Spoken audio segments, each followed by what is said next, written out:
Now, let us understand and know the absolute holiness of God. Who is like you, O Lord, among the gods? Who is like you, a glorious in holiness, fearful in praises, doing wonders? Exodus chapter 15, verse 11. Exalt the Lord our God and worship at his holy hill, for the Lord our God is holy. Psalm 99, verse 9.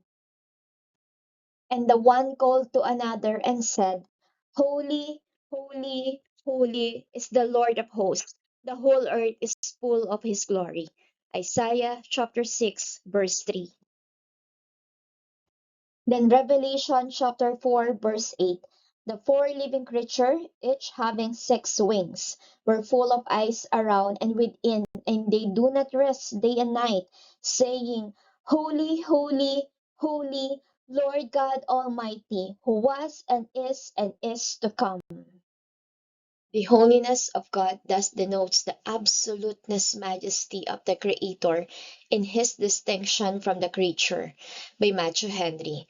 Often God extolled for his holiness in this threefold form because it is the summation of all that he is, his most salient attribute by John MacArthur.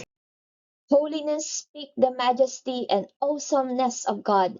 He is majestic in holiness, and the very being of God is such as to provoke awe and fear. Worship the Lord in holy array.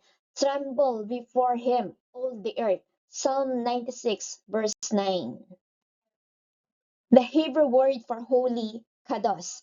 First of all, that of his very goddess, his essential deity.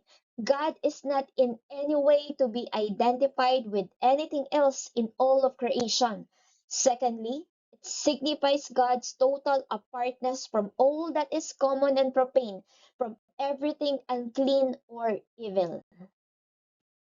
Holiness in relation to God refers climatically to his moral perfection. His holiness is manifest in total righteousness and purity. The holy God will show himself holy in righteousness. Isaiah 5 verse 16, and his eyes are pure to approve evil. Habakkuk chapter 1 verse 13.